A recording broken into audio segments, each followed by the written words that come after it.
Hey, what's up, everyone? You're currently tuned into TBD on KCSB FM 91.9 in Santa Barbara. Today, Lietoc and I are joined by Alex, Emma, Joe, and Nathan of the Los Angeles Super Cosmic 4-Piece Dummy. Over the last 3 years, Dummy have become LA scene stalwarts, often at the center of eclectic bills.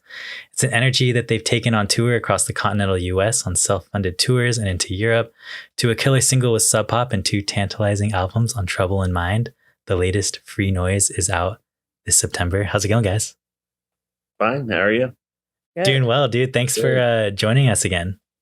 Of course. Yeah. Well, I don't know. How's July? How's your summer been? It's like July now. Like, I don't know. Have you guys done anything cool? I guess like outside of music too. Like, what have you guys just been up to? Sweating. Yeah. Yeah, that's so hot. Yeah, we've just been practicing. Yeah, We've been working on. Emma's been working on videos like a mad woman. Yeah. We've been trying to do lots of music videos this time, just because they're fun to make, basically. But yeah, in the middle of making one for the third single right now. So gotta get that done by the time it comes out next month. So have you been doing all of the videos for the singles so far on this? Yeah. Mm-hmm. Oh my goodness. Love the one from today, right? You guys dropped one today, or was it yesterday? Yes. Okay, It was cool. yesterday, yeah. It was me and Nathan's wife. It was actually her idea, the whole concept behind the video. So yeah, she and I pretty much spearheaded the whole thing. That's so It was sick. fun. So you guys like recording it like yourself and stuff, or like, I don't know, you guys like renting gear, like cameras and whatnot? It's pretty cheap to get a drone now. So I got a drone and I got a GoPro, like, you know, ones that are like a couple years old. Yeah. Fairly recently. And now I'm just obsessed with using them all the time, basically. So sick. So what was like the learning curve like for like a drone? It's like, I mean, it's kind of just like, I'm not the best at flying it, to be honest. If you watch, is basically yeah.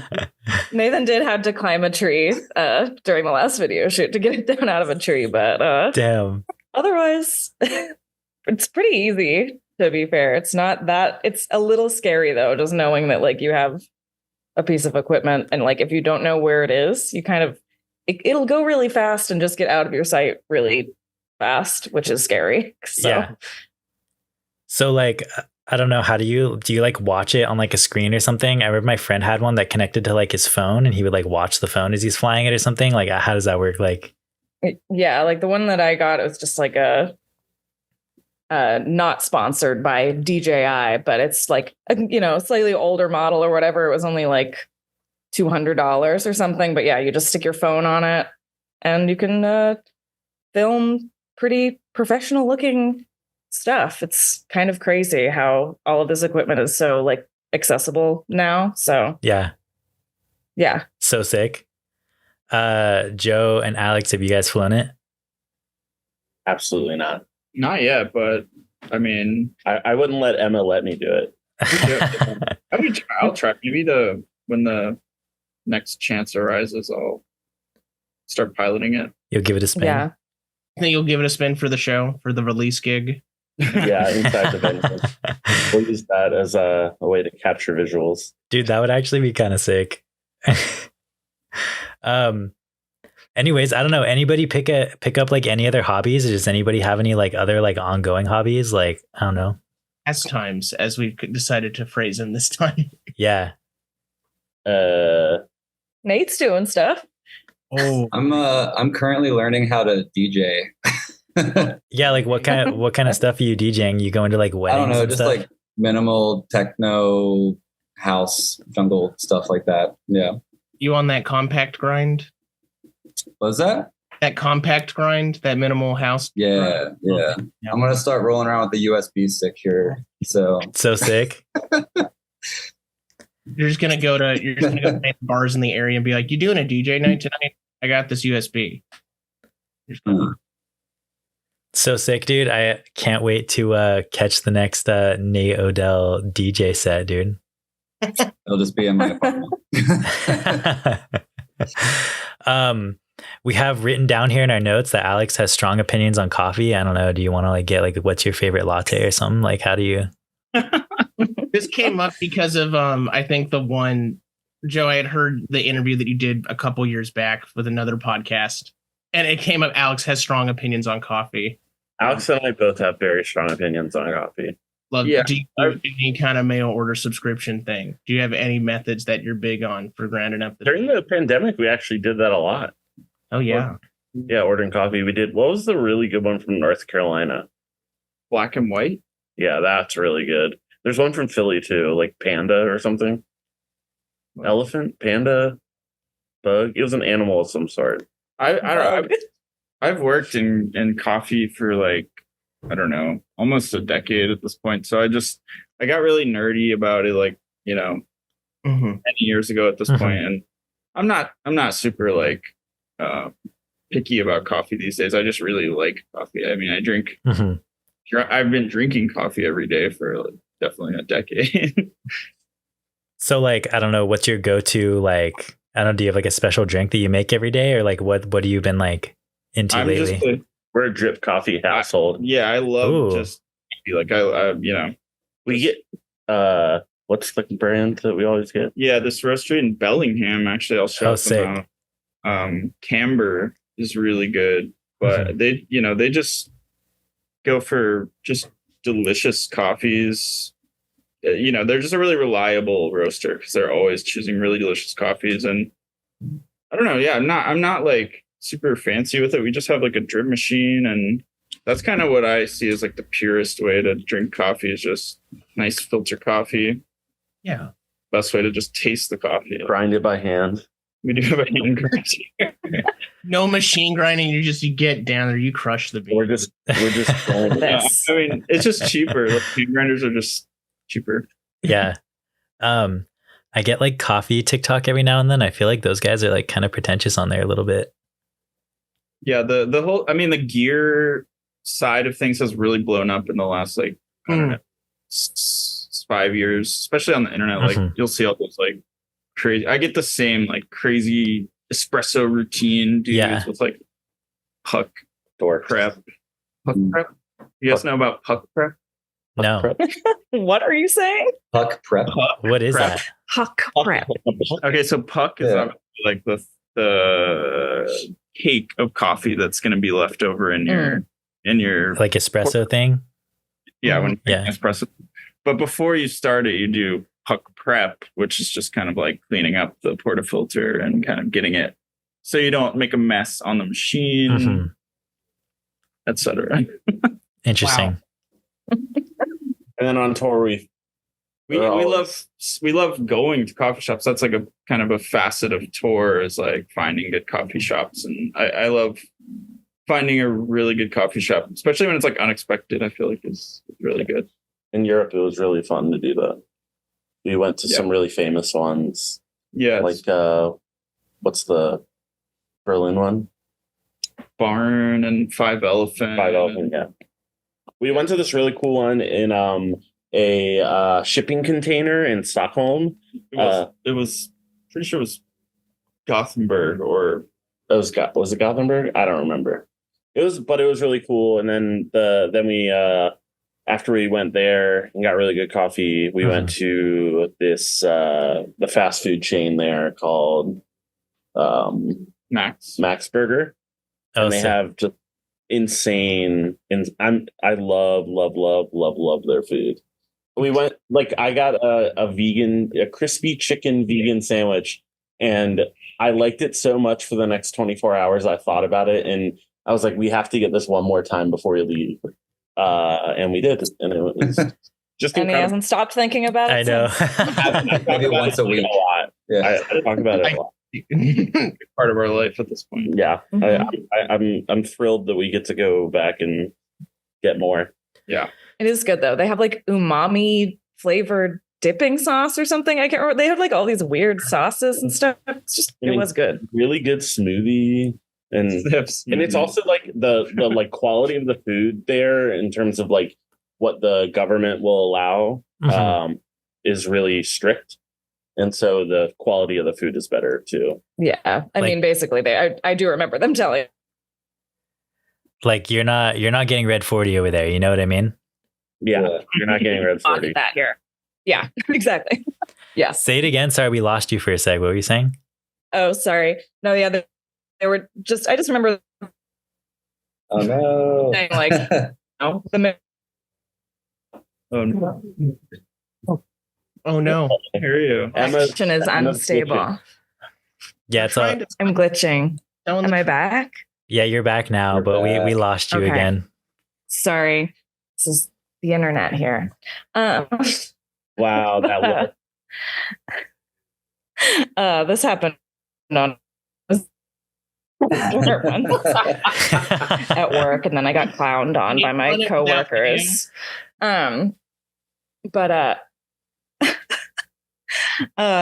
Basically, I think they were just saying that McDonald's in like the EU compared to even here is like it's dog food basically here compared to what they eat over there. Mhm. If you can hear me at all. No, 'cause we can can't definitely hear you. guys. You're sounding good. You're sounding good. you got it. Cool. That's it. I'm done talking about that. McDonald's didn't want you to say that. That's why. Yeah. Yeah, They big, don't. big I would fast say food was McDonald's. listening. What were you saying? McDonald's has probably some of the best like drip coffee of like fast food chains. Oh, really? Yeah. To bring it all back. Okay. Alex is just trying to balance the Yeah. scales in case we do want to get a McDonald's sponsorship at some point. Yeah. In case you're listening.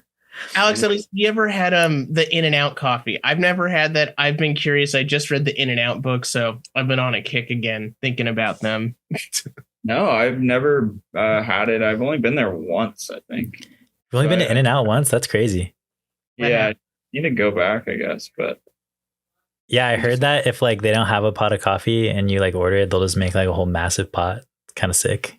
I mean, I'm sure every fast food place does that, but yeah, it's probably like one size only, massive. yeah, massive thing.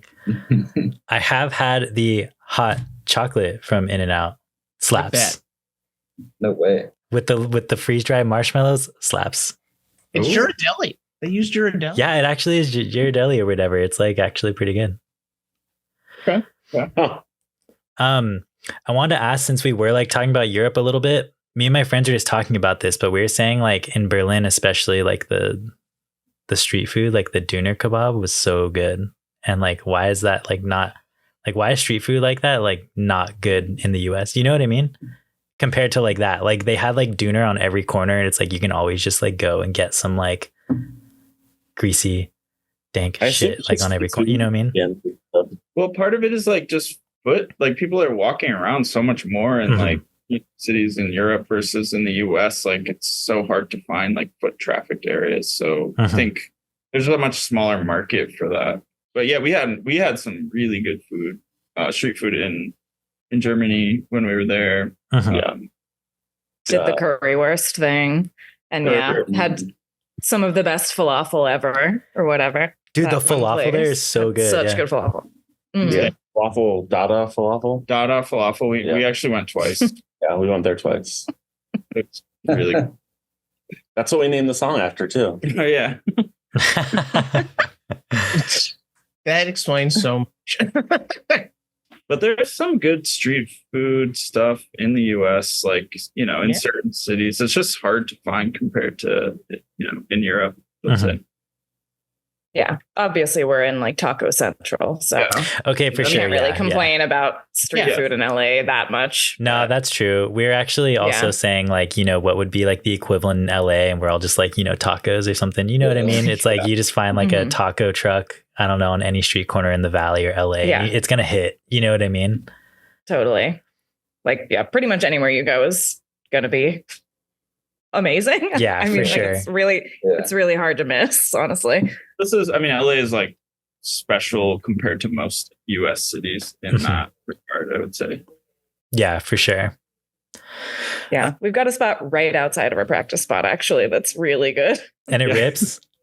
Yeah, Mhm. it rips. What's the go-to over there?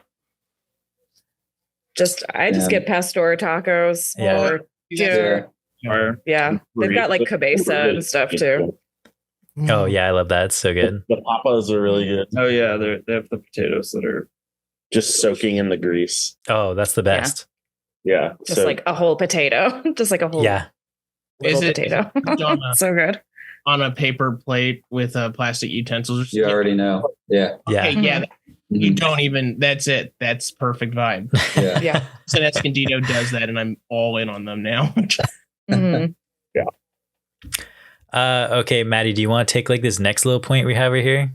I guess this is probably the last big hobby thing. You know, it's fun talking about a little bit of food and other stuff, but we also believe that if we got our research right, the band Dummy, big fan of trash TV, a show that at least I heard that Joe and Alex had gotten into. One of my favorites, I haven't checked in a bit, Forged in Fire. Yes. That's not Joe. That's not me at all. No. I like Alone. Alone, we can talk about Alone, but Forged is Another game. Absolute go-to on tour. Like, it was just also always playing for some reason. Like, for that, it's a great like hotel room show. You know, it's always like on some channel in the hotel room, like 100% of the day, so you can just always watch Forged. There's some, as we call it. It's Forged. There's so many perfect little components. There's I love Doug Marcaida because he does the it'll kill, but it's keep everyone alive. He's not saying it's keep everyone alive. Everyone always has a great fit. They usually find, I mean, again, because it's blacksmithing, they reach for some guys, so you get to see some great outfits on the show. And then God, as they went on, the challenges got more complex, I feel. I really love the early seasons, like raw simplicity and some of the stupidity that comes out of this first episodes. But I love just watching those later people. They made the show look like you could get really good at doing it. I think that's what I liked early seasons of the Great British Baking Show, because it felt more like fly by the seat of your pants and kind of, you know, not refined and, you know, it wasn't overly dramatic and stylized. Yeah, and I feel like I feel like they kind of progressed into that, which they did in Forge too. It's like at the beginning, I loved it. Felt like almost like legit blacksmiths, like trying to do this crazy task or whatever. But then they kind of moved on, and then it became like, there's like a style of dude who's like kind of his whole identity is like getting on Forged, which is like honestly really sick, and I kind of aspire to be unforged, body that in some but yeah, the later seasons are just, it's not as fun because it feels so over the top and kind of like contrived, I guess. Like, I don't know, at least for me, they may have peaked with the second episode where the guy literally submits a railroad spike as his weapon because he just fails the and then they're like, well, you submit a railroad spike, so we have to disqualify you, but thanks for coming to the Forge. Nice. Yeah, I mean, if you're peaking on the second episode, that's, you know, that's a lot. But yeah, any other trash TV or stuff that hotel-wise you guys kind of find reaching on those tours? Alone is a really good show that's about survive. They literally just drop these people in the Arctic Circle with nothing, and they just have to survive for as long as they can. And it's like really legit. It's actually very, very good show. It's not trash at all. It's like, it's very compelling. Well done. I think that's a show that's rare because the first seasons are really kind of bad, and they don't understand the editing and the pacing and how to tell the story well. And I think as it gets further along, it gets the kind of tropes that they've made within the Alone kind of like, you know, production. It's gotten really good. But we learned about that show on tour as well from Kyle Zerner. Oh yeah, we were watching it at his house in Texas. He was like, "Have you seen this show?" And we watched like a whole season of it. Yeah, we had like a day off there. So it's funny just how many people go on that show though that are like, yeah, I'm a father of 5 and my wife is pregnant right now and I'm here for them. I'm out here for them. It's like you're literally like freezing to death for like 2.5 months like for your family. And then like they don't win or anything, but it's just like you're just trying to get away with your family for 2 months. they're like, oh, I just want to see my wife and kids. I think that, yeah, if you have children or a significant other, you're basically screwed. Yeah, for sure. They always drop Psychology out. is just it becomes such a psychological test. Yeah. Oh, So they I don't drop. think sane people go on that show, to be fair. That is Right. Yeah. So they drop them out there for 2 months. That's actually kind of insane. No, they do it for as Way long as there was one challenge that was like 100 days in the Arctic Circle, and if you stayed out there for the full 100 days, you'd win $1 million. And even if everyone dropped out, the last person had to make it to 100 days. Really? Wow. But then the rest of them are pretty much like who can stay out there the longest. Mhm. But they usually go for about 60 to 80 days. It's like at least 2 months, but up to 80 days. I mean, it's crazy. They go out with just like 10 items, basic tools, and they're building their own shelters. Like that's a big part of it, is like finding food, building a shelter, like getting like consistently surviving like off like whatever little foraged mushrooms and berries they find or whatever. But in the Arctic Circle, it's like very hard to find. Like it's not like a plentiful, Yeah, it's for also sure. like- It's all like tundra. Yeah. We drop them like in fall, so it's like they have a few weeks to kind of get ready for the winter, but then it like hits and it's like snowing. And it's like they have to set up. Great show. solid.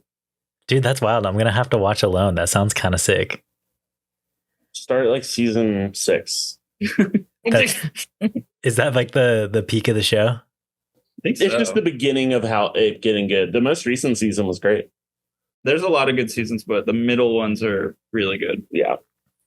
So would you guys like ever just like say like, I don't know, after Dummy breaks up, would you guys go on Alone? No. I mean, I would like to think that I would enjoy that to some degree, but I'm not like gonna. Obviously, I don't have the skills necessary. on Yeah, that yeah. level. That's kind of sick, dude. I need to watch that. That sounds wild. You guys have a good taste in trash hotel TV. That's kind of dope. it's not trash, Thomas. Yeah, sorry. No, Alone's sick. Alone's sick. and Unsick. Fire. All right, let's talk about like actual, I guess, stuff. I don't know. Maddie, take it away. Okay. I'll go ahead. I'll take it away here, Thomas. With that, since probably the last time we talked, biggest thing I think has been happening with Dummy is you guys have been hitting the road hard. And I mean, we've kind of talked a little bit about that through the questions here, or just the other talk. But so much of what I guess I like about the band right now is specifically really, really best experienced in that live setting. And you guys have shared some kick-ass bills. And then you guys have also been debuting and tinkering with a lot of tracks, really kind of working there before then bringing them to the studio, or then just kind of doing them as live takes. But I'm curious about really just the evolution over the past 3 years for you, how taking your songs on the road has gone. Overhead wise, I know a lot of stuff was covered back in 2022. You guys did the tour diary for Bandcamp, and there's a lot of stuff in there that also talks about just how hard it is to do this stuff, in particular with the van that you guys are with, which was not in the best of shape. And I know right after that, there were a lot of repairs that you guys were doing. I'm curious just to start, like, how is the van right now? How are you guys looking for the next round? Nate, want to take that one? How's the van right now? Probably after a week into the Forest World tour we did, we went up the West Coast, came back down to LA, and then we had like 2 or 3 days to get to, where was it? Michigan or something like that? I don't know, across the country. And we ended up breaking down in Green River, Utah. And basically couldn't get the band. It's like the town has like 400 people in it. Yeah. It's like a very middle of nowhere place. Completely middle of nowhere. Yeah. So getting like a mechanic to look at it, it took him like 3 or 4 days to even look at it, and he couldn't figure it out. So we ended up like missing 2 shows, and we basically ended up, long story short, had to abandon that band in Green River. So that band is no more. So you guys just like ditched the van completely. We're just like, you guys can have it. Like, what'd you do with it? Like, yeah, basically, like I left it there while we were on tour, and then like a couple weeks into the tour, he was like, "Hey, like you told me you would say like what you want me to do with this van. You want me to order parts? Can't just have it here, blah blah blah." And I was like, "Dude, just take the van. Like, I'm not spending another $3,000 on getting a van fixed that I don't even know if it's going to work for any longer." And I didn't feel like going to get it, so we said goodbye to that van, and I'm sad about it every day. So was he like stoked on that come up, or was he like, what do you say? He was kind of pissed that he had the van. Yeah, I was gonna say. Yeah. Yeah. And There were a lot of other seemingly abandoned vehicles there already. Honestly, Yeah. it seems like, and people had told us that it's like the Bermuda Triangle where our van died, because it is basically like there were no towns or cities anywhere in like literally a Bermuda Triangle area, you know, like 40 miles in any direction, like an hour in any direction for us to even rent something else. So we ended up having to rent a box truck and then just like sticking all our gear in the box truck and like kind of rotated who was sitting in the back with the gear, I believe, like in like, and this was like in the middle of summer, like 100-degree heat. And so like Alex, I believe, was like on the first leg or whatever. And I just like remember, you know, opening up the back and like, I feel like Alex was about to die back there. We definitely did some like illegal stuff just because we had to play, get out of there. Yeah. We had to get out of there. You had to make it happen. Stuck for a while. Yeah. Mm-hmm. Yeah. Like we were staying in like it's like a Super 8, like the same one. It was like super cheap, and going to the same restaurant, like the one the restaurant. Tamarisk. Like every day. And then missing shows were like, we just have to get out of here before we all go insane. Yeah. Going insane. Yeah. I remember like spending a lot of time just kind of like communing with the desert, because there was really nothing around, like just empty land like all around. So we were walking around a lot. It was very windy there. There was like, I don't know. I remember like kind of standing on this cliff and the wind was kind of like holding us up. It was like so strong. I don't know. There was something beautiful and strange in the air in Green River, I would say. Yeah. It was definitely soul crushing. But yeah, the van, I mean, that tour like turned around after that. We ended up having like a lot of fun after we did rent another van. But yeah, that whole series. That whole tour was a nightmare. Yeah. In a way. There were a lot of nightmarish things that happened on that tour, but there was like did we also get COVID on that tour? It was the same tour or no? Different. That was the tour diary tour. Okay, right. Yeah. There's been a lot of tour. We've had a lot of bad luck on tour. Yeah, a lot of bad luck. Except for in Europe. Europe, we had no bad luck. Except for when we hated each other. Well, the bad luck was that we had to go to Europe after like 2 weeks after getting back after getting home. We did a 45-day tour in the US and then had 10 days off and then flew to Europe and was there for 35 days. That is insane. So by the end of Europe. Over the course of those 10 days, I had to take the van that we had rented because the van broke down. I had to drive it back to Chicago over the span of 2 days and then fly back from Chicago to my house. So I really only had I only had like 5 days at home. I don't even think that many. Dude, I don't even think I had that. Taking one for the team, that is crazy. Yeah, it was pretty rough. But kind of cool too. It's kind of fun. Yeah, no, in a way to just like drive across the country by yourself. With those two tours, because again, I mean that is such a tight. Even like Survivor contestants get more time if they're immediately doing back-to-back seasons to hang out at home. With the 10 days. Because I know, Joe, you had done a pretty heavy job on Twitter and with the network that you had kind of connected with to get dates in the US.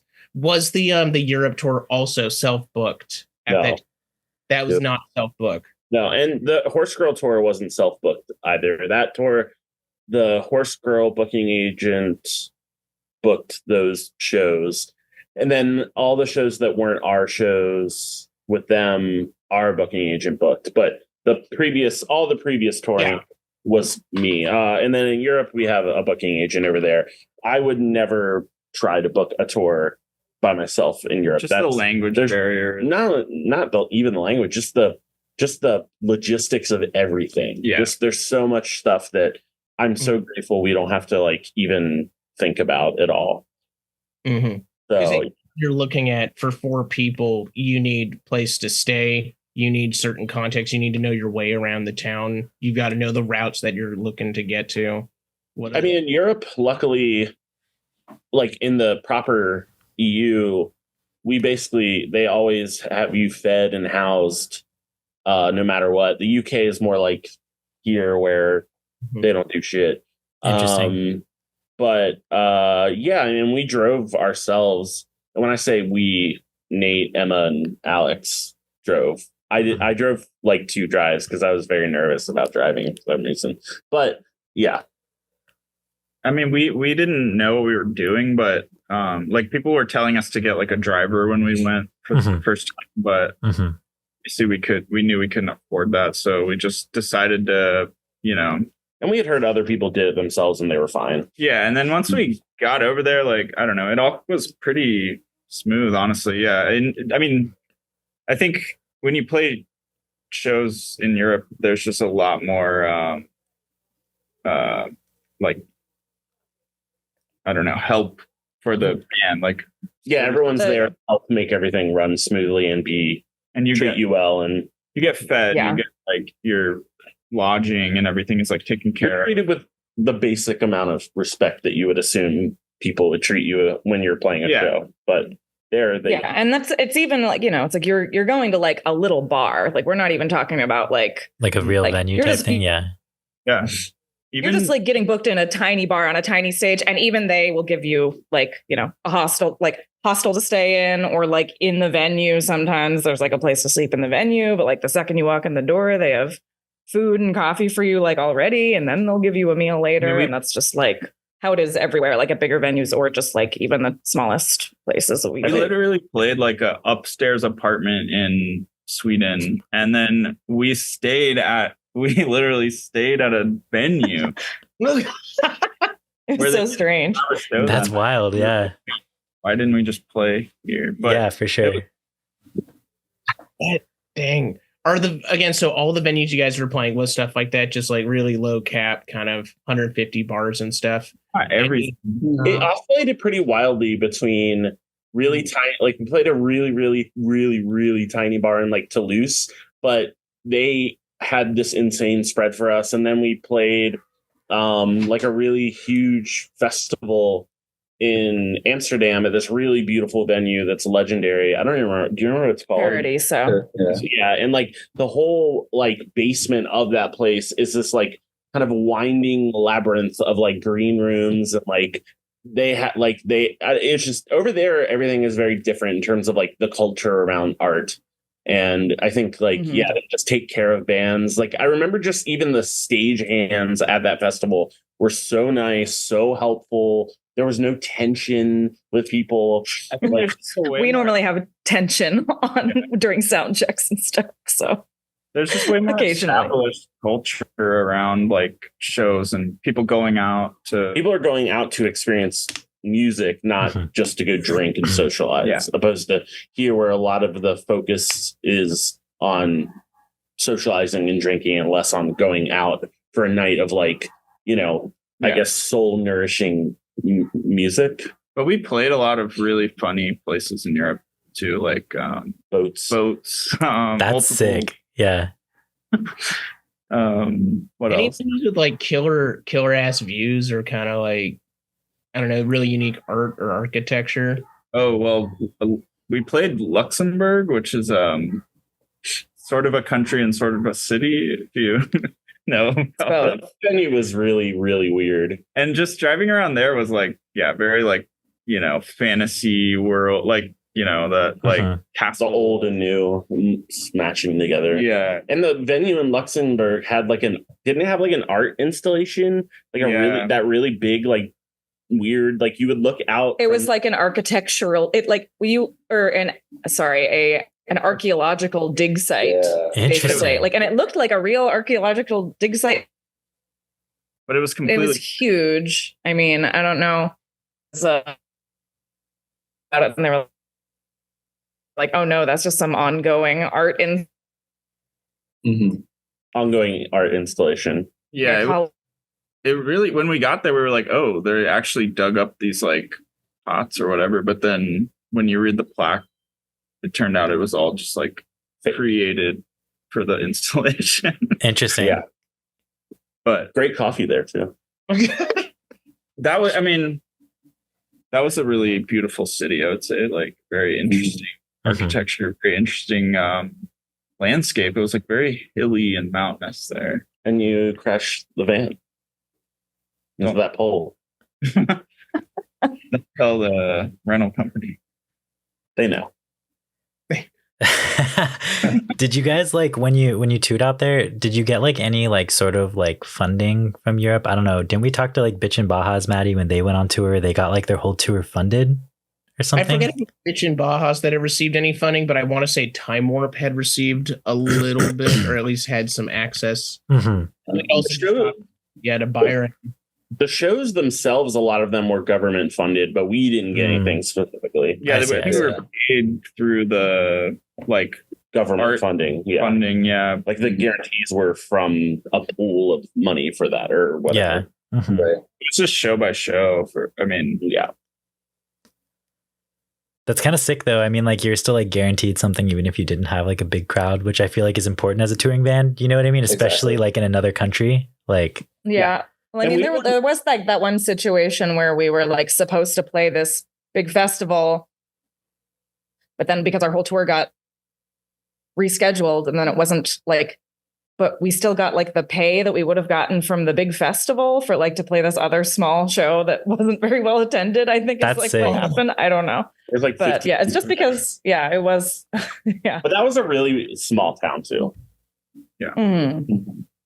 I was gonna say, I don't know. So you guys like have been like on these like crazy tours and stuff, and you said you've had like, I don't know, bad luck on a few of them and whatnot. Do you have any like takeaways that you're like are trying to better plan for like your upcoming tours? I know you guys have one. You're stopping in Oxnard too. Shout out to the 805. I think for this time around, based on our previous experience, we just want to space things out a little bit more. Just so we're not like grinding ourselves down. Touring for like 100 days straight almost is kind of brutal, and it wears out your enjoyment of the songs. It wears out your enjoyment of just everything. Yeah, and so I think we want to like try to space things out in a way where you don't get that burnout, because after those tours we like took like a 3 or 4 month break from like doing anything because we were just so burnt out. Yeah. And so, just spacing things out more. And that's pretty much it. I mean, for the West Coast tour, that's, short. It's like 10 days. And then we have like a whole month and a half. And then we go to Europe for a month, a little more than a month. So I think, it's a little more manageable, and I think that's what we're just trying to do mostly, is just make sure there's space in between all the tours so we're not getting burnt out like we were before. Yeah. Yeah. Something I think also, Joe, you had brought up, talking about, again, that culture in Europe of going out for kind of a night of soul nourishing music. And at least in LA, you've had that opportunity to do some booking of your own to bring out some of the soul nourishing music back to people. And I'm curious again about some of the bills that you've been able to put together, and possibly like a dream bill and a dream venue even in the future, something that you've been thinking about.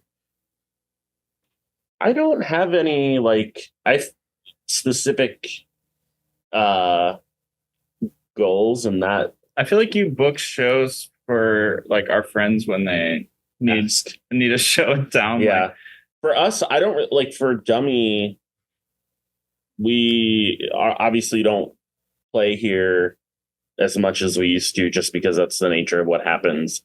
But there's definitely some bands. I have ideas for future shows for us, but in terms of like a venue or something like that, I don't have anything like that in mind. There's venues in other cities that I feel I really want to play, but any that come to mind off the LA, well, you always book same place here pretty much. I always play. Yeah, it's permanent. But what'd you say? Any of those kind of venues out of LA that you were thinking yes. about? 930 Club in Washington D.C. That's the one venue. That's like I know we'll never headline that venue, but I would love to go on tour and one of the dates be at that venue. That would be a dream come true for me personally. I think probably for Nathan too. Yeah, definitely. I mean, I grew up going to shows there, seeing bands that I really loved. You know, never thought I would ever was there, but I mean, I did too. I would. Back in the day. But yeah, outside of that, no particular. I might be booking a show for Cole, who is on our record a bunch. Police? What's that? Cole Police?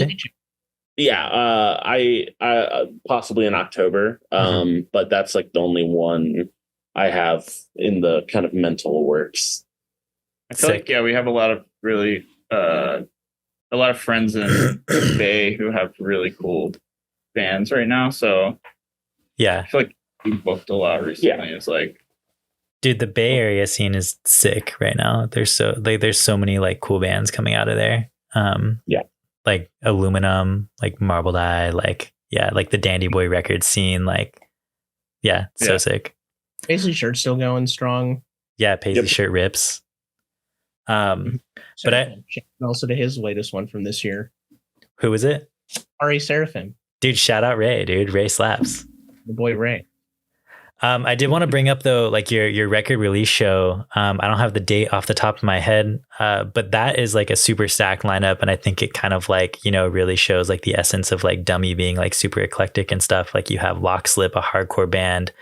You have Time Warp doing like her ambient stuff. I don't know. That's so sick. Like, do you have anything to like say on that? Like, how'd you think of that lineup? Well, we knew we wanted Lockslip to play because Sarah, the singer, is our buddy who's gone on tour with us a bunch, and we love her, and their EP is fucking great. And then Blimp, I just think is a really cool, Blimp rips, younger band, and then Time Warp.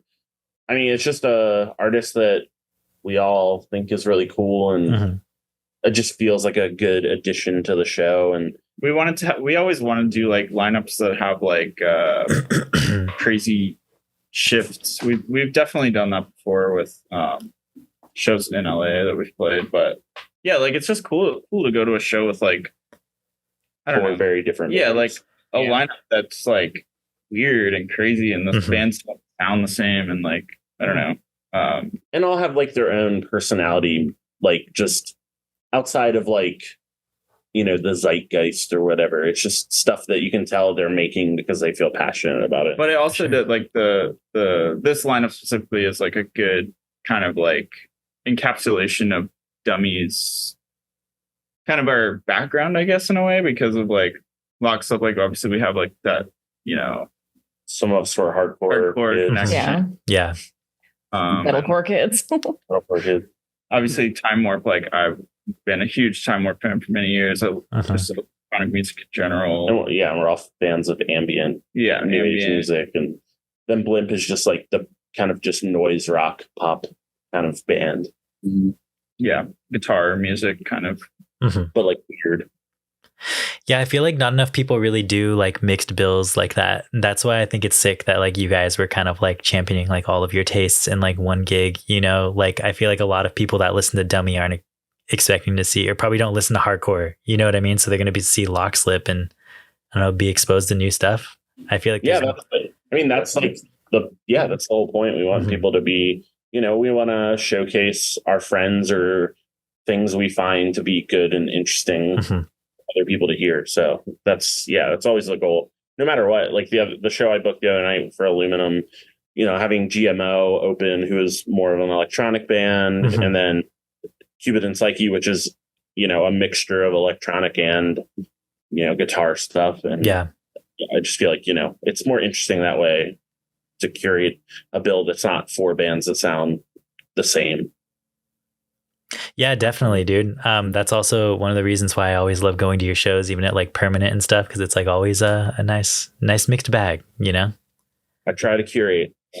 Also, at least with the booking agent or some of the stuff, because you guys have been able to get on the bill and open for some acts that, I don't know, I think it's good to get dropped in, and it's like with an audience like Snail Mail that don't immediately realize like, hey, this opener's gonna kick your ass here in the music box. Or when you guys, I got to see you at the Belly Up open for Luna, and Luna was great. They did a great show, but I know my folks were absolutely thrilled. They're like, oh, this band you've been talking about for years, Maddie. Oh, they're good. Dummy's good. And then again, I mean, you guys also toured with Facts last year, and that was a Trouble in Mind. I just kind of a regular tour across the country, but I know people love hearing that sound live. Once they see it and hear it, they're immediately on it. And then connect the dots with these kinds of shows as well, I think just adds to the sizzle. I think we're lucky, or I don't know. Like I think our music is, broad in a sense, even though it's niche music. I think we fit with a lot of bands. Like, we can play with like Luna and then a week later play with Botch. And it's like, not the craziest thing in the world. It is a little bit crazy. Pretty crazy. But the thing with Botch was crazy. I'm happy. I'm so happy we did that. But yeah, this was kind of wild to me that this band is the one that's like the one that played with Botch. Like, I've been in metal bands and stuff. And then it's like, now we're playing with Botch. All right, sick. My high school brain was like, holy fuck, I can't believe this is happening. Because they were my favorite band in high school. So I feel really... And playing with Luna, of course, was like insane. Yeah, playing with legends, It's crazy. Yeah, we feel really lucky that our music is connected with people. Yeah, also, you guys are doing Desert Days this year, right? Yep. Oof. Anyone big on that lineup you're running for? You're hustling for? Danny Brown. Yeah, that's sick. I'm very curious to see Unwound, because I don't really care about them as a band musically. I've never been it's not, I don't think they're like bad. It never like connected with me specifically. Yeah. But I watched videos from their reunion and I'm just like, I feel like I would like enjoy watching this live. So I'm really excited for those two specifically. They've slightly changed the set list up for this year. They had a decent show at Big Ears, but it's also, they've got it locked in, and I think they're calling some of the drone stuff or some of the out there pieces on Leaves. Nice. And then there's a few crowd pleasers from Repetition. I think, they're going to do New Plastic Ideas or something next year in full. I mean, it's cool that this is, if they want to keep going like this, sure. Yeah, absolutely. You got the tunes. But I think everyone else has different bands they're excited for. I haven't really looked, honestly. I've peeked around. I mean, I am excited for Danny Brown. I've never seen 100 Gex. I'm excited to just see 100 that would be Gex. sick. Yeah. Like, just funny to just even think that we're on it's a pretty eclectic festival. For sure. Also, like there's hardcore bands on there. And then, I don't know. I'm excited to see all kinds of stuff, really. It's pretty cool that they are having another festival. Didn't they like cancel last year or something like that? I know that like there was some issues or something. So it's like sick to see that they're back, Yeah. I went to like drama surrounding the we don't really know that much about it, but the subreddit is really definitely funny. some angry commenters if you start digging around. That's what I was gonna say. Yeah. Like, I think like Reddit suggested like the Desert Days subreddit or something one day, and so I clicked on it and was reading through, and I was like, oh, people seem to be mad about this. Yeah, I'm like, why? I find it very surprising how the passion. Yeah, I guess you gotta know. But I mean, I'd imagine I would get that passion over like the Big Ears Festival if they did something. Yeah. I live for that festival, and they could pull something bad. But I am looking at the schedule right now, and it's like Sleep is on here, Fleet Foxes. Yeah. So maybe that means something. Fleet Foxes are on. That's crazy. Charlotte Adgery and Boas Pupil, and they put on a great killer show already. Oh crap, where's it? Shintaro Sakamoto. Otoboke Beaver. Dude, that's sick. What the hell? Cool, yeah. That's first Sakamoto album is really good. I've never listened to it. Oh, hell yeah. Dude, I love Shintaro Sakamoto. That's so sick. My friend Michael sent me, he was like, oh, I'm going to have to go to this. And then I was like, I've never listened to them. And they sent me a link. So I'll listen to it later. Oh, yeah, this is funny. I'm just looking who's on here. Wisp. Wisp is right next to Alan Sparhawk of Low. Very strong. I'm shocked to see Wisp get on one of these so far to date. Because I think that means Will Krause will be playing that backing band. That's sick. Didn't say. Dang. Should be interesting. Yeah, dude. Absolutely. Tune in. I'll be tuning in for that. It's I went to like one of the really early Desert Days. I think it was like, I don't know, like 2016 or something like that. And it was so small compared to what it is now. It's kind of crazy. And it was also a Burger Records Fest. It was just like all of that type of stuff, which is kind of funny thinking back, like how like different they are now. But it was just like all those like burger bands back then. Yeah. But yeah. Anyway, should we talk about the new album? Yeah. We called it pre-noise at the start. We apologize for that. Yeah, my bad. It's fine. It is free noise. Whatever you want it to be. Yeah. First off, that tape looks really good, guys. That's some of my favorite cover art of the year. That's Emma. Thank you, Emma. Thank you. Yeah. Did you design that, Emma? That is so sick. Yep. Yeah, that was it's going ham on the art. Former creative director of Southern Lord Thomas. Oh, you're right. That's true. Right. Yes. Or art director. I wouldn't say necessarily creative director, but yeah. Art director was the title I was given. Basically graphic designer. Yeah, that's sick, dude. Translated super well. Well, oh God, I mean, Joe sent over the MP3s probably about 3 or so weeks ago. And then immediately I booted it up because I had been kind of waiting for a bit. Joe, I know you had repeatedly tweeted such threatening things like there's going to be a cut that's over 180 BPMs here. And we got into C-Feel and been listening to Dadama. And I was kind of curious about how that was going to come together. And as soon as I heard intro UB here, it was really apparent to me that you hadn't really just gone for Queequeg, but you had really gone for kind of a full too pure thing here. I hear a lot of different touch. I hear a bit of Leica and Moonshake even on top of it all. But absolutely. I can't believe that tape. Holy hell. Yeah, that was a wild one to chase after. Yeah. But got deep into that wormhole. So hearing this all start to come together, I love the shit out of these cuts. I think this is a really great link of a lot of stuff that you guys have been doing. The genesis for these cuts, where does it kind of formally begin? Because I know you had some version of the album and then said no to it and started with a new set.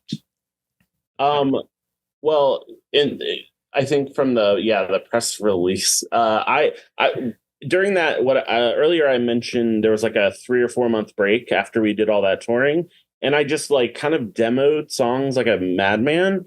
And when I was, presented them to everyone, I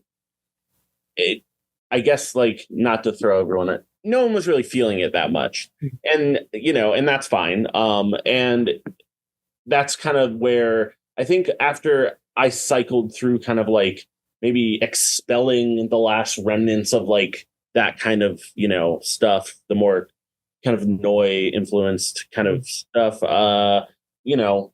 that's where things really started kind of more.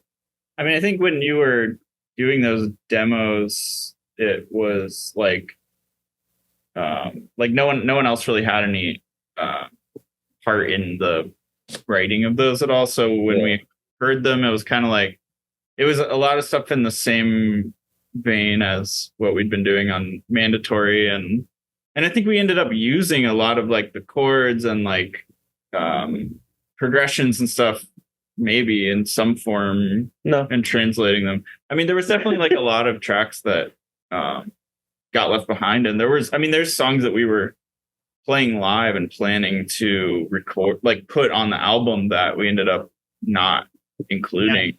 Yeah. But yeah, all that stuff got kind of just trashed, and then we kind of just slowly. It was a really hard record to write. It was hard to figure out what was going to move all of us as a group. Like the first, like everything we had done up until that point kind of came pretty easily in the sense of like just feeling natural and going with ideas that we had kind of stored up for years or whatever. And then, you know, when we finished that, it was like a big question of like what to do next, like where to go from there, how to change it up and still make it feel like exciting for us. Cause obviously, yeah, like we had been playing these shows live for so long that they didn't really even feel like songs anymore. Like they just felt like a part of like your body or something. I don't know. It's like, yeah, it just all the songs lost pretty much all their feeling. Yeah, you kind of dig out every ounce of like excitement you can feel for it over the course of like 100 shows, you know. But like by the end of that, it's like doesn't really feel like anything to play it. So we wanted to write songs that had more space to like dig into on that front, I guess. That was like sort of the philosophy, I guess.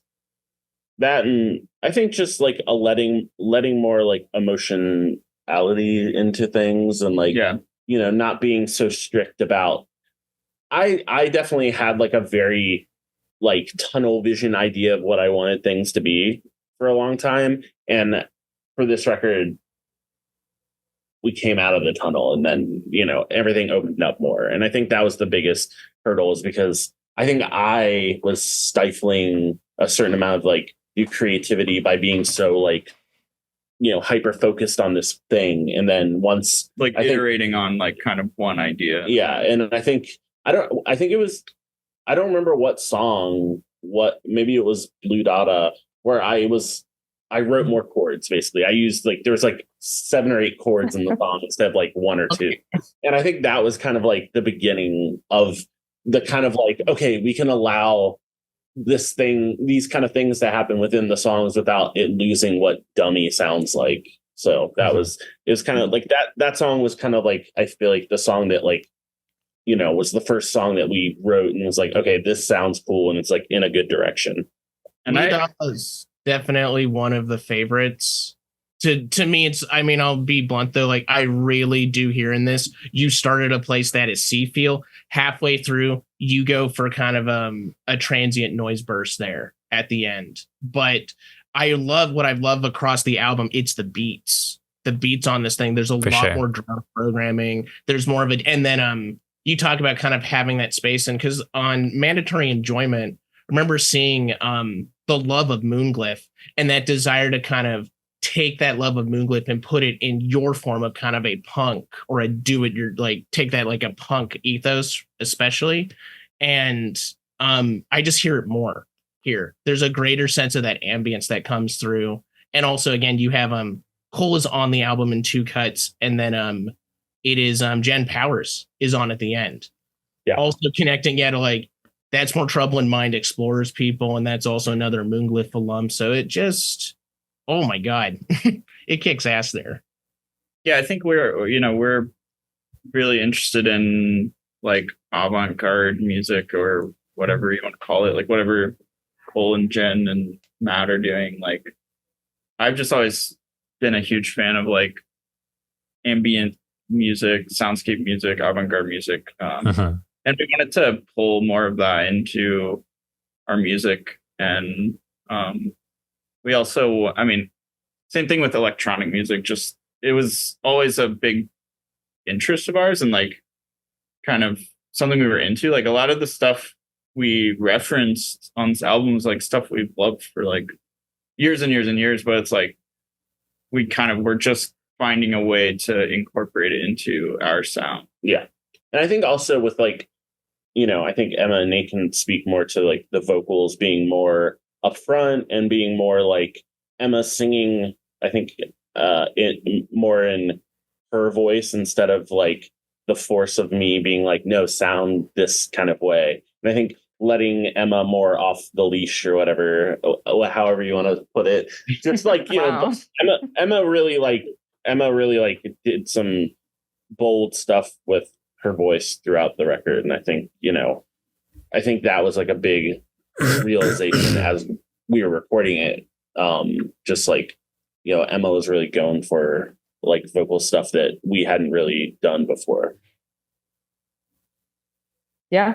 I mean, I guess, I think just before it was kind of, there were moments where Joe would be like, no vibrato, no, it's just, I think like I was always singing in kind of like a higher register. It was always kind of, or like, it was always kind of like more of a reference to something else than it was just like my actual singing voice. And I think I just kind of like there were certain songs like Nine Clean Nails or whatever that I was just like, a melody just like popped into my head instantaneously when I heard that song. I was like, I have to I have to do the vocals for that one. It's like, let me have that one. So, yeah. And everyone was just kind of like, yeah, go for it. So thanks, guys. That's sick. And I also think like, well, my brain just farted. Never mind. I mean, when we were writing this, like, we had shows, like, we were playing shows in on tour with Fax or whatever, and we like invited Cole to play, like, just improv with us on like kind of an ambient section. I don't even think it was necessarily like Blue Dada originally. It was. No, the first time Cole played with us was. Oh yeah, that was a different tour. And we just had them improv before one of our songs. We were like playing this key, and they were on the show, and we continued to invite Cole to perform with us every time we were in the Bay, and then it kind of developed into the intro for Blue Dada, Opaline Bubbles Here, and then Cole also we were like trying to figure out the ending to another track. Which is Sudden Flutes. And we kind of asked Cole, we had like an idea, but weren't totally sure what we wanted to sound like. And we just sent it to Cole, and then Cole just sent back incredible, fully composed, like, outro that, we literally did nothing to it. We just kind of like plopped it in, and we were like, it's done. Yeah. That's another highlight on the album for me, because I didn't even originally kind of recognize from Dip in the Lake that you had gone into another track. I thought that was a really genius move, just to kind of quarantine both of those sections. But it played off of some of the stuff Cole's done on Scry as well, and I was just so hyped to hear that come through. And I think again that speaks to that thing of like the avant-garde right now. A lot of it is really kind of in that tape underground, or it's tied to a series of Bandcamp labels, and this stuff's been naturally communicating and networking over the past few years. And I don't know, it just to me makes sense to see Cole here and getting that backstory about them just working with you on those onshows in the Bay Area. That's really tight. Yeah, we just really love their music, and they're such a. We've only played like one like proper show together, and their set at that show is incredible. Yeah, amazing performer. I mean, just incredible musician, just really sweet person. Love them. And then with Jen Powers as well, closing out the end of the album. I know you guys performed back just before they had moved out on their journey of moving across Ohio. You had played, was it the Laundromat? And and you got to stay at the house there. And so getting to hear her also do Hammer Dulcimer just makes complete sense in the sonic palette of stuff here. Were there any, what was it like just to kind of ask her and reach out for that? And then had you considered any other kind of people like, I'm thinking Tester and Caldwell, had you considered getting them in the album in any capacity? Basically, I feel like when we met Matt and Jen, we just like immediately clicked with them. They're like the most hilarious and chill people. Great taste in music. Their music's really cool. Mm-hmm. We asked Matt to also contribute, and there is a version of the song that has something Matt did. which what Matt did was really beautiful, but it didn't really fit. It just didn't fit. And but there is a really nice 30-second clip of them playing together that's really beautiful. Maybe the box set one day we'll release. We'll do like a remix that really features his part there, because it's really beautiful.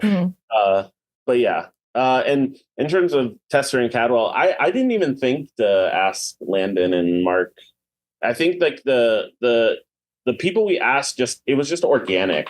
Yeah, kind of in a way. We were like, oh, it would be cool if like we captured the thing we did with Cole live, and then additionally to the other thing, and then the part that Jen plays on, it just felt like we wanted something a little extra there, and it just made sense to ask, our friends. I mean, I feel like they're so collaborative. Like they're always working on. I mean, that's what's cool about the avant-garde scene, is it feels like everyone's always kind of collaborating with each other. Yeah, unlike sure. rock music, it feels a little more like cynical when it happens. It just feels it feels more commercial, like, but there's something really special about like, about Matt and Jen's like catalog with all these different, different people, different collaborators. Like I think that's like aspirational, I guess, for us. Like, because originally we hadn't done anything. We hadn't really asked anyone to like contribute to anything until this album. But I feel like from now on, we'll definitely be. I'm sure it'll happen more in the future. Oh yeah. Sick, dude. I think your collaborations are super tight. That last track with Jen is probably my favorite on the album. So good. Thank you. It's beautiful. We should probably then just continue down ever so slightly to the PR stuff, or at least Tom said you wanted to ask a little bit about that stuff. Oh yeah, I was just gonna ask, like, how's the PR stuff going? I mean, like, I don't know, like, how do you like choose like how you want, like, who you want to work with and stuff? Like, how'd you get into that? I kind of fell into it after the unemployment from the pandemic started running out. This band Courtesy asked me. They were the first band that asked me to do it, based on, I guess, seeing what I had done for early dummy stuff. But it's a case by case basis. Yeah. I don't. It's not honestly that interesting. It's just some people send me an email. I listen to it and say either, oh, I like this, or, oh, I can sell this. And that's pretty much it. It's, but you've worked on a lot of really cool projects. Yeah, you worked on a lot of cool stuff, I feel like. Yeah. I don't know. I feel, I don't, yeah. It's just my day job, Yeah. I know you did the Chatterton album too, which is super sick. Yeah, the album's really cool. I'm really excited we get to play with them. And I feel like the recording, they sent it to me a while back, and I was like, I'll pass. And then they sent me like a new mix or something, and I was like, oh wow, they really like brought it together. And I think the record sounds really cool, and I think it's cool that they have put it out themselves and done it all themselves, and I find that commendable. Yeah, dude. Yeah, Chatterton, local legends. They're cool. Shout out Brock, him running his like Seventh Heaven label and everything. So cool. Doing super sick stuff. I think it's really cool when bands right now, especially, do things themselves more so in the way that, like, a band like Black Flag did with SST. Like Modati's putting out their own LP. Obviously, Chatterton put out their own LP. I think, I hope more bands, if they can go down that avenue. I think it's really cool. Yeah, I think it's also like really special too to like, because you can, when you do it yourself, I feel like you can, I don't know, promo everything you want or like put everything together the way you want. There's like nobody else like telling you how you're going to do it. And I feel like it makes it more special that way, Yeah. And if you do find a label, I think we're lucky that with Trouble in Mind are really, open and happy to kind of let us do what we want and how we want to do it, because Emma does all the art, and we're doing the videos ourselves, and obviously we record a lot of it ourselves as well. And I think that's the balance you always want to find, is just having people respect your vision to not fuck with it. And I think that's what we've been lucky enough that everyone we've worked with has been more than willing to let us kind of do our own thing and not really, control any aspect of all of it. They're all just like, all right, we trust you to, make something good. Yeah. Well, I guess that kind of brings us towards the end here. We have some listener questions or fan questions. Oh, Maddie, go ahead. I got a few other final things. Oh, sorry. There's one thing, not kind of playing off some of the PR stuff, because one of the things, Joe, that you had really, you really did stump for, though, and it does come through in the tapes or in the liner notes to these, it's the listening section that you give. And I'm curious because with Free Energy, who are some of the bands that are in the dummy listening section right now? I think I've not seen the physical yet. So, I think like Nathan, GMO is a band that Nathan introduced us all to, who he can talk about more. Yeah, I mean they're a band. That's awesome from here. I gave you the alley oop. Hey man, I'm just naming bands here. GMO's cool. I mean, I feel like our listen to section gets like longer every release that we put out. Like if you look at the first EP, there's maybe like 15 bands, maybe like every band we do in LA. Yeah. And now it's just like it's fast for this that takes up half of the note. But I think GMO, like Exacto, the band from here. Oh yeah. Like, who else is on there? I forget. I feel like I think it's really important for bands to celebrate other bands that we like or are friends, or I think for all of us in the band, I think all of us came up looking at liner notes and looking at the bands that are in the liner notes of bands we love and checking out the bands that they kind of shout out. And we're just trying to continue that tradition.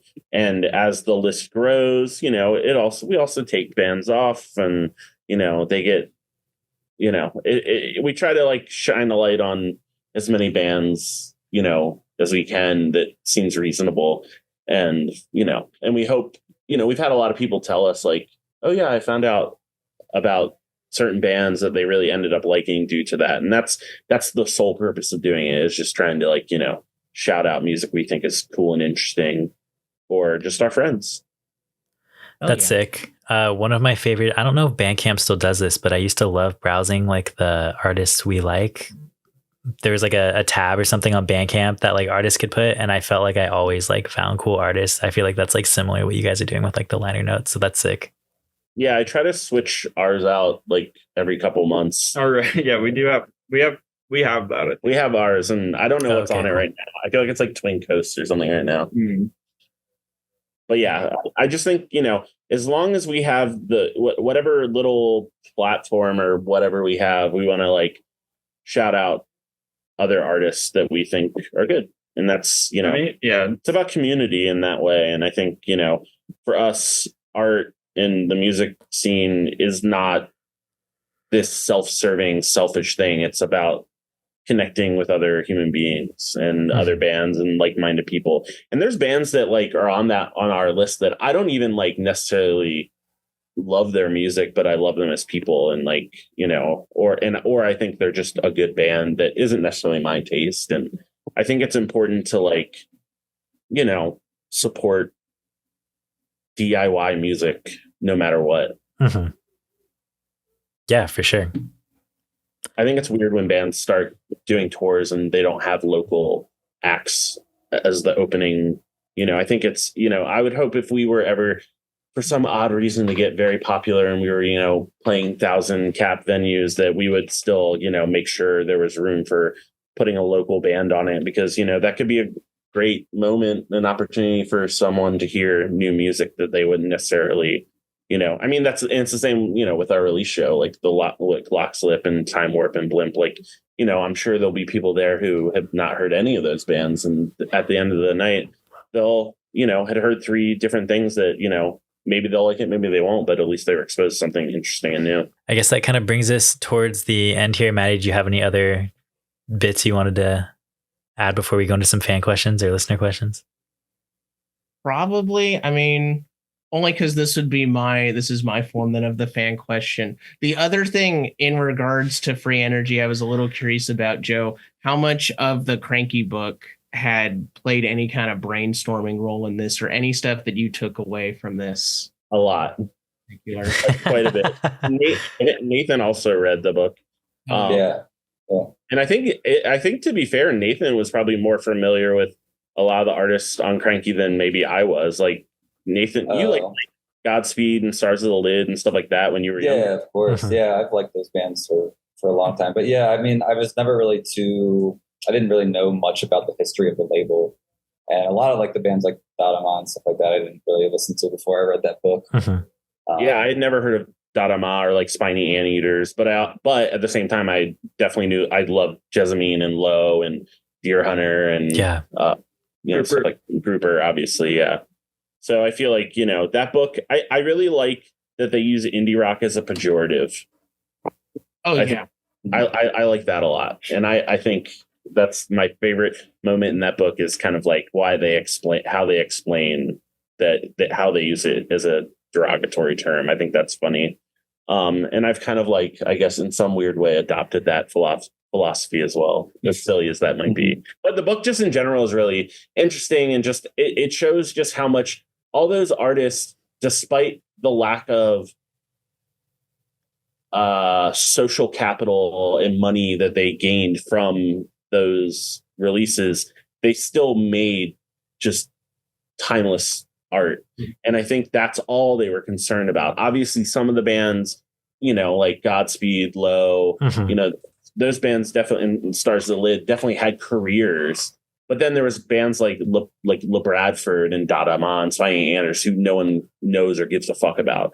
And so it's just, or Jessamine as well is in that camp. So it's just, it's interesting that like, the label, I wouldn't say has a sound, but but they all felt like they were connected by the art of it. It's all kind of fringe music in a way. Yeah, I mean, it's all like psychedelic music that's not tethered to the tropes of psychedelic music. And I think the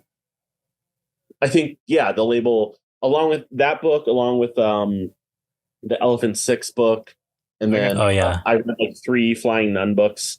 A lot of like reading. There's a bunch of Flying Nun books now. Yeah, there's a lot. And I feel like I read all of those during the course of us writing the record. And I feel like for me personally, it really informed kind of just, continuing to just make, the music we make is for us and not thinking about anyone outside. Obviously, we all love pop music. So like there's pop moments, and then we all love avant-garde music. And there's like, the more, experimental aspects of the music. And I think ultimately, though, we're just trying to please ourselves. And if we're moved by it, that's all that's important. As long as we're putting out a record we feel excited and proud of, that's all that's important. And I think, a lot of bands, it feels like they're just doing it to do it. And for us, there was, I think, a real possibility that a record, we didn't make of this record and we just couldn't get it together, like to write something that we felt excited about as a group. And so I think like every record for us, I think will always be kind of like its own little miracle, because, we really care about not adding to the pile of trash that's in the world. And so, yeah, it's got to have that stamp of approval. It's got to have the seal. It's got to feel like a summation of where you've been the past few years and what's exactly. And I think, we're all really excited about the record in different ways. And we've all been inspired to like do, Emma is just doing so much with like the videos, and Nate's doing all the visuals. And it's just, and I take a lot of time and care in trying to curate like the shows we're playing and stuff like that. And I think like, it's just, it's all about like the art of it. It's, all the other stuff that happens is really cool and nice. But I think like, our ambitions from the beginning were just to make songs we thought were good. And I think we, on a fundamental level, like don't relate to like the commercialization of music. So we like try to do what we can to not participate in that, even though obviously we do participate. Ultimately, being a band is being a small business. Like you're selling merch, you're selling your art, but like as whatever way we can to like within that system, like kind of do it as much as protest. Yeah, just doing, just keeping it all as much as we can in-house and not letting anyone else in. I think it's hard. Yeah, I think it's hard because the incentives for everyone in the industry is to like sort of see everyone else as competition. And for us it's just important. It's like music is just very important to us and very big part of our lives, and it's the only thing close to like religion or spirituality that we have. So we feel like we have to like, I don't know, live up to the lineage of it. Yeah. You got to perform the rituals. Well, all right. I guess that kind of, I don't know. I think that takes us to the fan round. All right, let's do it. I'm very curious if anyone actually. Did you guys get a lot of? Did you get? We got a few. Yeah, we got a few. I got to check to see if we got any more. But okay. So this first one says, "Is Dummy having a brat summer?" No, we're having a dummy summer. By 50%. Dummy summy. It's dummy summy. Dummy summy. I think there's a division of opinion about that within the band. Yeah. I think these two over here are down. And then Alex and I are fun ones. We like fun. Yeah. Nathan and I like to have fun. Yeah, I can guess who did them. Yeah. But that said, I love pop too. You didn't get your copy of Brat from the library yet? No. I've had the area CD, and I'm waiting for my library copy. Almost got it from Target. Probably going to get the tape at some point, but they have a tape. That's sick. I didn't realize that. I'm waiting for a restock, but if they don't, I got to get it before it goes forever because it's gonna become a collector's thing. Yeah. That's so funny. Yeah, I have my record and my single. Oh hell yeah! It's like the clear coated one. Yeah. Oh yeah, it's fun. So we got some haters. We got some participators of Brat Summer. All right. The dummy summit. We got that on record. We got the dummy summit though. Everybody's having a dummy summit. Yes. For sure. Okay, so this next one says best ice cream flavors and worst ice cream flavors. I'm gonna say possibly controversial opinion. Coffee ice cream. Oh, Earlier conversation. Coffee ice cream might be the best flavor. No. What's the fuck? I like mint chocolate chip. Like that's another really good classic. combo. Yeah. I'm a fan of the corn. What's the corn almond? Corn almond at Magpie. I think that's really good. Yeah, I'm also a mint chocolate chip or a classic like cookie dough, but also just like a straight up vanilla. A good vanilla is very underrated. So if you go to an ice cream shop, are you ordering vanilla or what are you getting? Because like I have vanilla a friend is like specialty like grocery store ice cream. But if I go to an ice cream shop, yeah, maybe like a mint chocolate chip or whatever fudgy type of ice cream they have. I just avoid especially like marshmallows. Like that's something I really don't like in ice cream. So no go on Rocky Road. Rocky Road, yeah, that's kind of the one flavor where I'm like, I don't think I would use too much stuff. I don't need too much stuff in it, just like a good amount of stuff. In general with ice cream, it's really. I think in general, ice cream is very good. Yeah, I like controversial opinion. Yeah, you know what's actually like maybe a hot take is root beer floats / cheerwine floats from Cookout. Cheerwine float? What is that? Okay, so Cheerwine is like this cherry soda. I had it from I think it's from North or South Carolina. Uh-huh. But it's like a southern thing. But you Interesting. can get like soft serve with cheer wine as a float at Cookout, which is the Extremely good. Cookout's the incredible Southern chain. It's the only good fast food chain in America. Yeah. Cookout. I'm gonna have to go to the South just for Cookout. It's really If you're in the South, you go to have to Cookout. go. Is Cookout in North Carolina? Oh yeah. Mm-hmm. I'm going to North Carolina in like a month, so I guess I'll have to look out for it. It's way better than it has any right to be for the price, because it's so dirt cheap that it's like the cheapest food you can possibly buy. Get the quesadillas. Get a cheer wine float, first of all. Yeah, and get a Cheer wine quesadilla. float, quesadilla. Hush puppy. Hush puppy's pretty good. You can get a quesadilla with a side of quesadilla and another side of quesadilla. Yeah, the funny thing about the ordering structure, because you can literally just get like a meal of like 4 cheeseburgers if you. It's very bizarre how their menu is set up, and it's really cheap, but everything's really good. And the milkshakes are also so fire, and they have really weird flavors. Well, it's like 50 different flavors, and you can do any combination of any of the flavors. It's insane. That is wild. For sure. It's definitely something you should experience. Yeah. I'm excited. I'm going with some friends out there, and I'm going to be like, you guys got to take me to a cookout. Yeah. I need to try the cheer wine float. I got to get a quesadilla with a side of quesadilla and a side of a mixed milkshake. And a hush puppy. And a side of hush puppies. The milkshake comes with... Give me a milkshake back too, Thomas. I'd like one. No, last night I had an ice cream with the tahini. Who the fuck asked about ice cream? What was this ice cream you had? It was a Comic-Con flavor called Wolverine versus Deadpool. And it was like a mango and I want to say pineapple sorbet with tahini. And the tahini was like, okay, let's go for this. And it really did work. That actually does sound good. Yeah. Sounds pretty dope. Yeah. I also got like a cherry and chocolate truffle ice cream on top of it. So didn't need to have both those flavors together exactly, but I don't mind. It's ice cream. Yeah.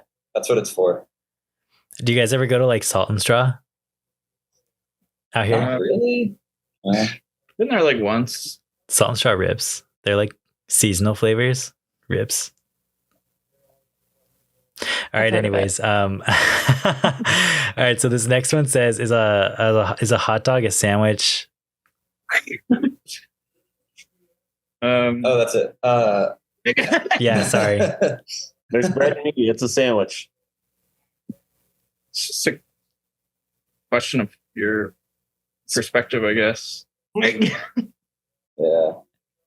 This is big. If you answer this wrong, the band could be done here. Yeah. Get exposed, rods or something. So yeah, I think I know there have been like entire podcasts that have covered this topic quite extensively. Yeah, there's a lot for sure. There's a lot of material on this subject. So yeah, you don't want to be on the wrong side of history here. Yeah. But isn't there something that's like there's only 3 types of food? It's a sandwich, a soup, or a salad. So it's got to be one of those. Yeah. Obviously, a sandwich. Definitely a sandwich. Yeah. It's got to be a sandwich. It's got to be a sandwich. Yeah, I'll agree with that. If there's only 3 types of foods, then yeah, it's of course it's gonna be a sandwich. You know what I mean? That just solved it. Okay, this next one says make pasta dishes. Those are salads. Yeah, exactly, for sure. Yeah. Every pasta dish is a salad. Okay, this next one says thoughts on extreme couponing. My sister's pretty fun. I will say our friend Sarah, the singer of Lockslip, is an extreme couponer, and she does some amazing things with coupons. I have to say, I'm very proud of her. I do not have like the time or the kind of brain to like figure out this kind of stuff, but she's like the kind of person that can go and get like a entire cart full of food and have them hand you $15 when you walk out, you know, which is amazing. But it's a lot of work. It's a whole lot of work.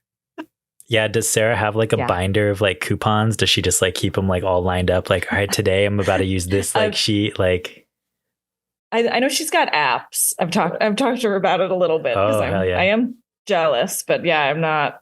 I have no. I couldn't. I just can't. I just go to grocery outlet, bargain market.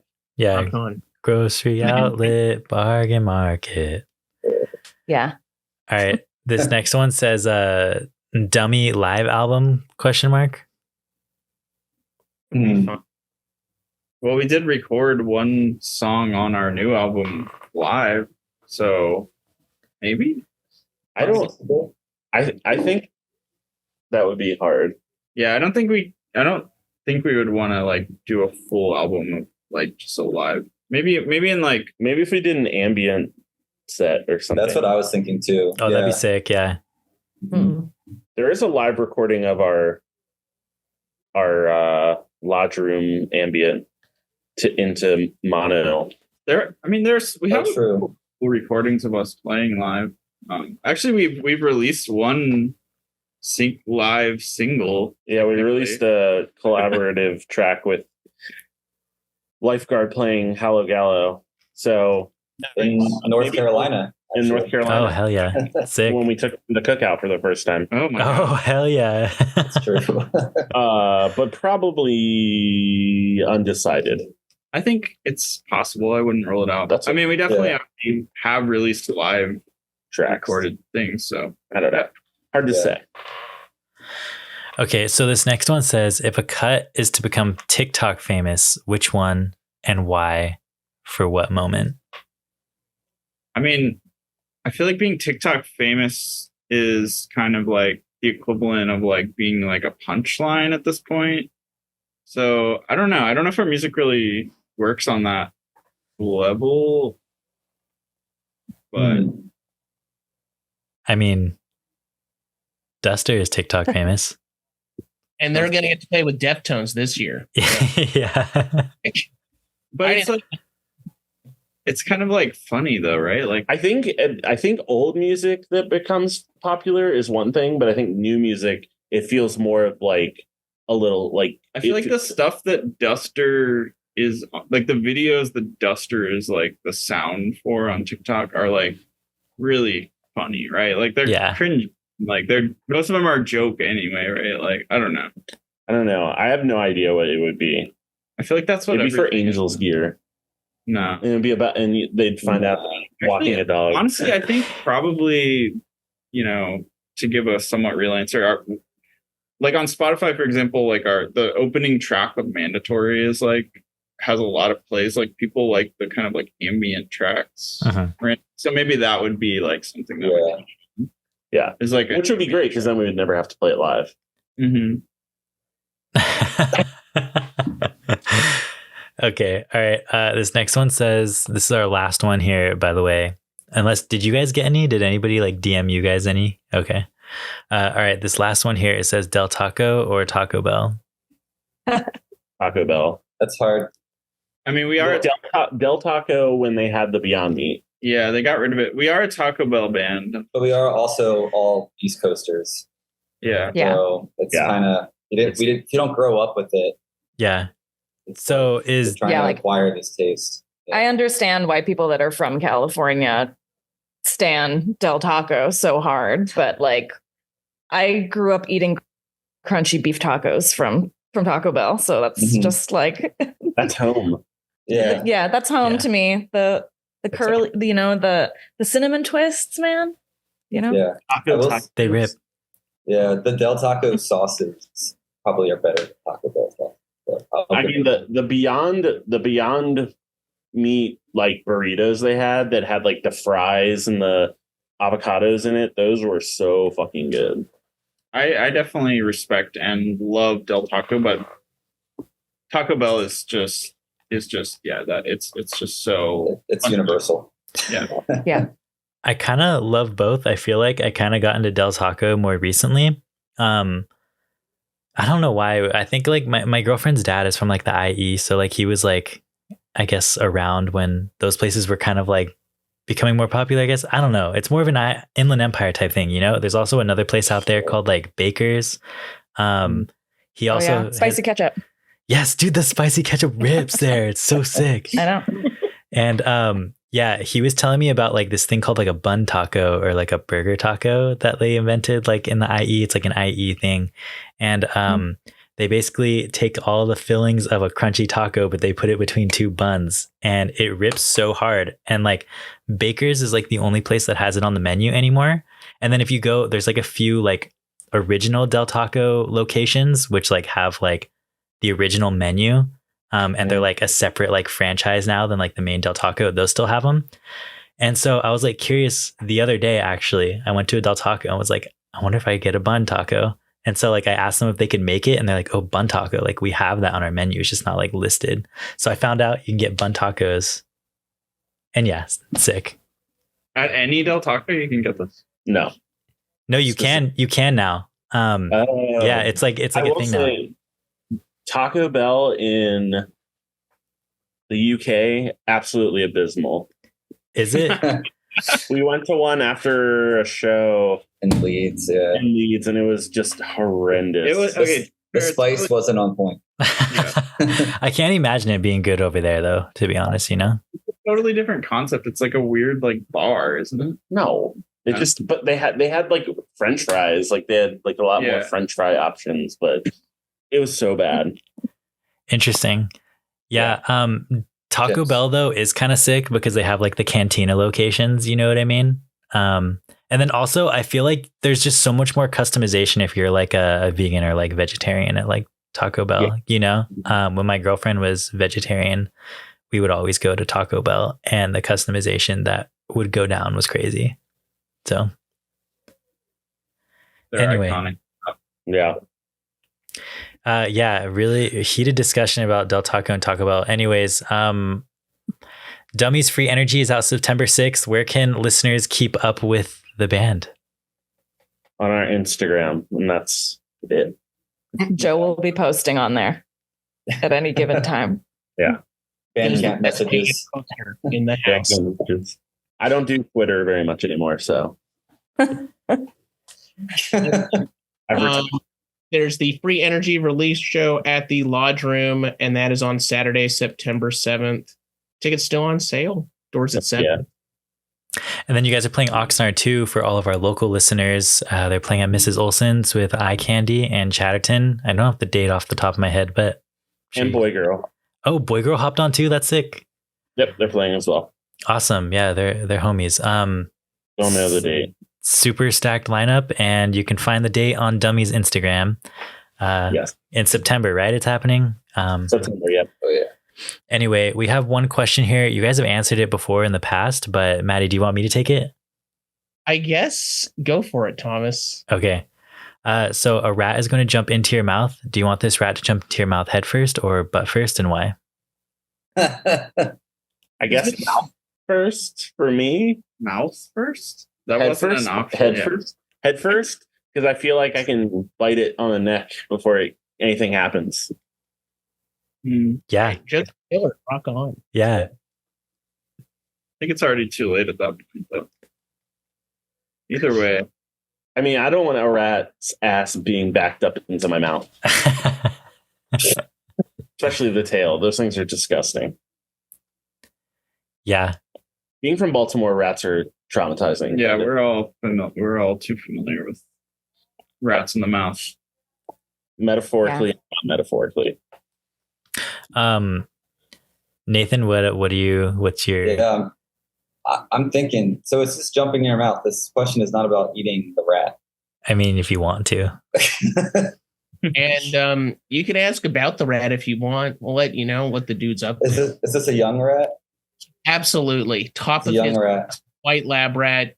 Absolute good noodle. Best Jumped up from the ground. That rat? Well, that's a clean rat. Imagining a street rat. Yeah, I was imagining a Baltimore street rat.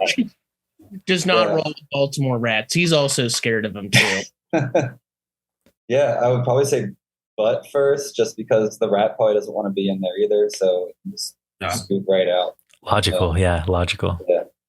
Yeah, I kind of agree. I would rather be like the vessel for the rat to like look out, you know? Yeah. And like show him what it's like at human height. because they're probably curious. That's why they jumped in there. Yeah, that's kind of really nice. I think that's a very unique answer that I don't think we've ever gotten before. So thankful for the new perspective, and he's going to be risking all up. Yeah, exactly. Do you have a picture of this rat? Is my next question. Absolutely. It's just over to my right. Oh, perfect. All right. Well, that's all we have for today. Thanks for tuning into TBD on KCSB FM 91.9 every Sunday, 4 to 6 p.m. This has been Dummy out of LA. Thanks so much, guys. Bye. Guys. Later. Thanks, guys. Peace.